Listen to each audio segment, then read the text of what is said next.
My name is Elise Dewsberry from New Musicals, Inc., and we are the producers of the web series So Proudly We Hailed. And I'm here now with Shannon Corbeil, who is the subject of our episode titled The Jumper. So Shannon, to start with, I understand that you joined the United States Air Force after 9/11. Can you tell us a little bit about why you wanted to do that and what you did while you were in the Air Force?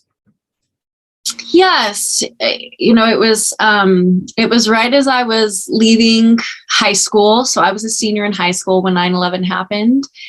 And I saw the effect that the attacks had on not only in my community, as we had teachers recalled to active duty, but also across our country. I felt the global ramifications, and it seemed like there was a call to service. So next month, I submitted an application for ROTC, which is the Reserve Officer Training Corps.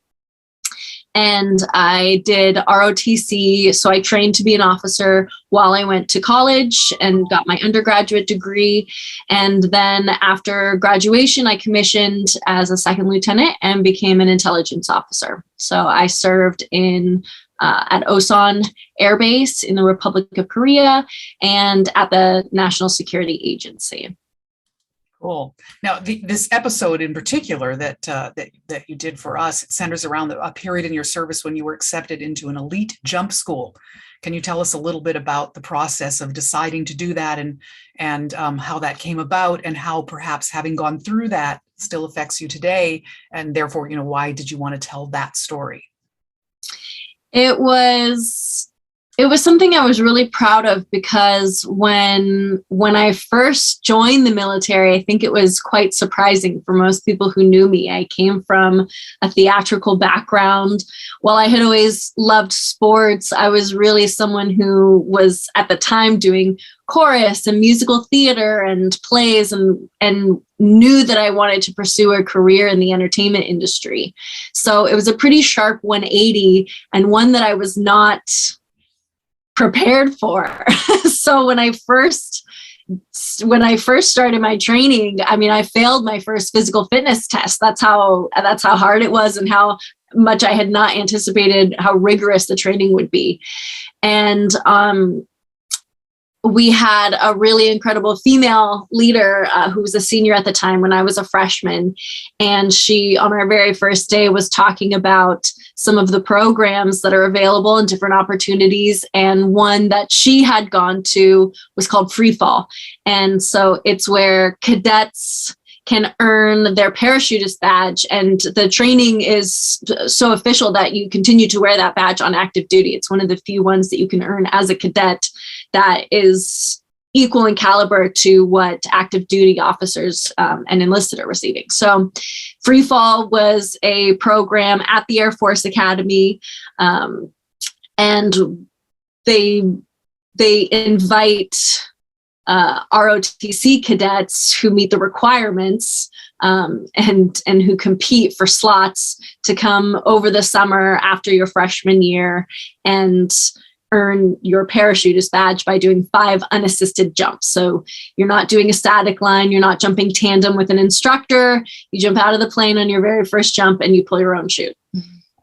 Wow, that's a lot. It was hard. It was hard. And did you think right away that you'd be able to qualify for that, or what did you have to go through to get yourself ready? I knew that I wanted it, and I knew that I had the potential.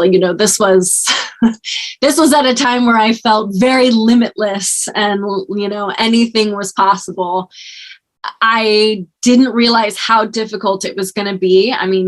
One of the requirements above and beyond doing well on a physical fitness test, which for the Air Force at the time was a 1.5 mile run, a minute of push-ups, and a minute of sit-ups. This also required being able to do pull-ups, because you are pulling your brakes and you're controlling your chute when you're in the air. So building the strength to be able to do those pull-ups was something that took so long and so much concerted effort, like just specifically training that. And it was fun, once you get that first one, the rest really built. So by the time I was actually at Free Fall, I was able to do a couple of them, more than I can do now. That's great. And I know that, thematically, your episode is very much about how the feeling that you had when you completed this and did your jump and felt like you had accomplished it was something that translates for you into feelings that you think people should be able to have about their lives and their possibilities in the military. Can you talk a little bit about how you felt that theme was part of your story? I think that there's such a richness when you work really hard at something and accomplish that goal.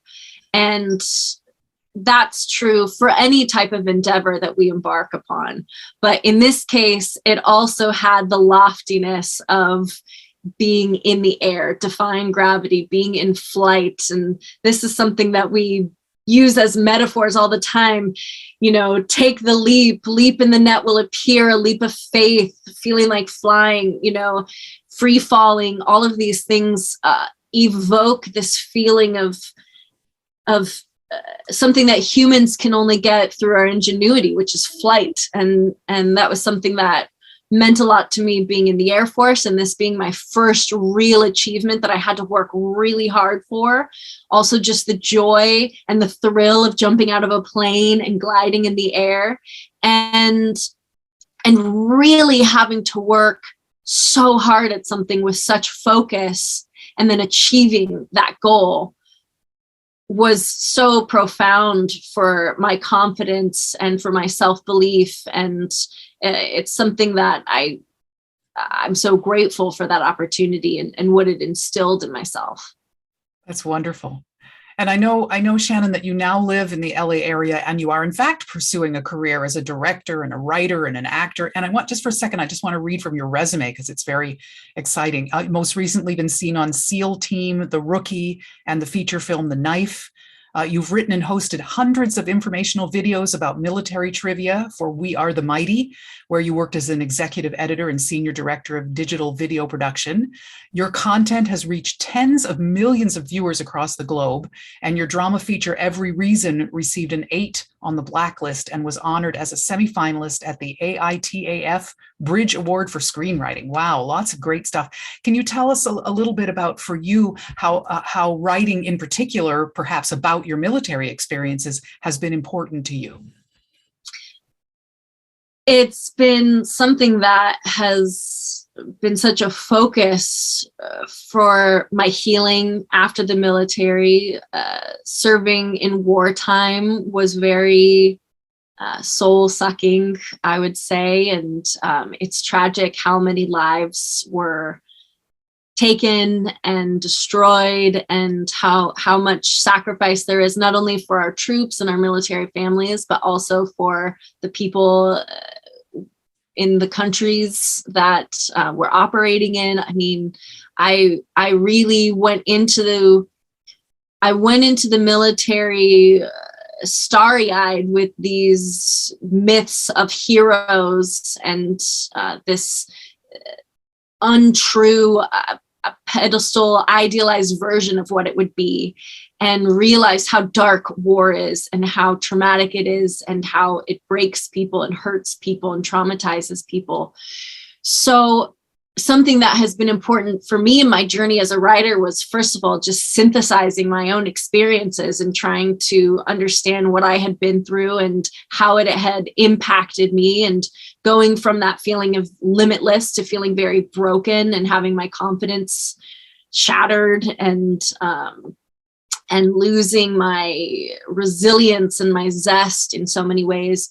So not only working through that as a form of healing and therapy, but now what's really important for me is to, as a storyteller, help shift the types of stories that we're telling, and to offer more of the truth of what war and combat is, and to challenge this idea of the hero archetype, and which has always had a very masculine coded definition of someone who dominates and destroys their enemies, and seeing who our modern day heroes are and should be and could be. Who are the people who would avoid war and bloodshed and find peaceful avenues, and can a hero be the type of leader who strengthens a community and educates the children and builds up a strong middle class so that nobody is wanting war or violence or crime, and so I think it's really important for storytellers to be looking at these types of stories and the myths that we've always told and the archetypes that we've always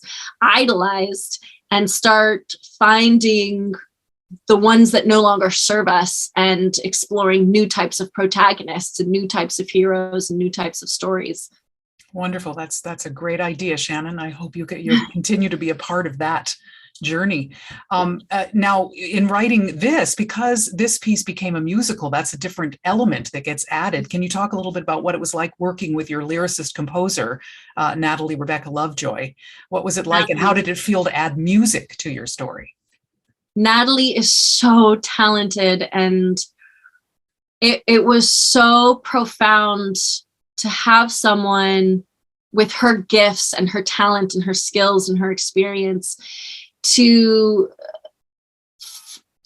was able to pick and find the things that I threw a lot at her, just like, here's a lot, and these are all my thoughts, and they're not synthesized and they're not organized. And she really picked out the pieces that really were meaningful. And then not only, through her lyrics, which acted sort of like a mirror for me and helped me see clearly what exactly I'd been ruminating on for so long, but then through the magic and the power of song, adding these melodies really creates a sort of enchantment and brings them to life in ways that I don't have the words to express. I mean, it's clear how powerful music is, and it's why humans love to create it and love to listen to it, and why a song from our childhood can take us back, or music has such a powerful hold on humans in such a really beautiful way. And not just humans, but we've seen it in animals as well. I mean, it's a sort of alchemy. And so Natalie was able to help reflect back or show me. It was such a gift for her to show me what I'd been feeling but not been able to express. And I love what she came up with. I mean, there were moments, when we were working on it, and I'd barely get through, the email or the song, and I'm already messaging her. I'm like, I can't believe you wrote this. This is wonderful. So I really loved what she came up with. It was such a gift to work with her. And I'm sure Natalie would return that and say that what you were talking about, the themes of flying and soaring and taking leaps, and those are all such gifts to both a lyricist and a composer. I'm sure that Natalie was loving the opportunity to use those themes and ideas and translate them into music that does all of that in such an emotionally connecting way. So it's a wonderful episode. Yeah, she took them and ran with it in such poetic strengths to what she came up with. I just love them. Yeah. Thanks, Shannon. I really appreciate all that. And I want to make sure that there's isn't something else that I might have missed that you might want to share with people about, in particular, how important it is to share your stories. Maybe to tell other veterans how important that is, or let us civilians understand why it's so important for you guys to tell your stories. What I've learned is, our oldest enduring stories for humanity are those hero myths. If you look back at the Epic of Gilgamesh or Homer's stories of the Iliad and the Odyssey, they're about warriors, they're about great battles. And the reason for that is that they were there to teach humans to be brave, to be strong, to be courageous, to protect one another. And Hollywood still likes to do that. We really have a fascination with telling military stories. And a lot of that is to honor our troops, which hasn't always been done in our country. That's something that we learned with our Vietnam War veterans who were not honored, who were not taken care of when they came home. And so it is important to be honoring those stories. But what I've learned is that it's so much more authentic when you have the military members themselves getting to be there to tell those stories. And it's sort of like when I talked about my journey getting out as a writer. First, we want to tell the stories like, this is what happened to me. This is the truth. We want to tell the truth of what happened to us. But I think it's also really important to start having direction that says, and now what? So this was the truth of what's happening. This is the reality of war and what it does to us. And now how do we modernize our myths to show us, so now what's important? Is it important to destroy and conquer our enemies? You know, what is bravery if there isn't an enemy to defeat? What is bravery when we're at home, when we're with our family, when we're with our communities? And how does vulnerability play in? How does being compassionate, being a little more selfless, being more generous? These are the new types of values that I think are important for our community. And so having actual veterans be in there to tell those stories, to make them authentic, and then to guide the path forward is something that I think is absolutely critical. It's very clear when I watch something that is trying to tell a military story that did not involve actual veterans, because it will look wrong, it will not be authentic, their salutes will be jacked up, and then there's really cheesy, inauthentic, you know, like things that are not true. They're things that civilians think might be true or they're interpreting as true. So I think it's so important to actually have the military there to tell their stories and then to take them further and lead the way forward. Great. Well said, Shannon. And I want to thank you very, very much for today. And I want to thank you not only for your service, but for your story and for your ongoing intention of telling your story and other stories. So we really appreciate that. And we thank you. Thank you so much. I appreciate your time.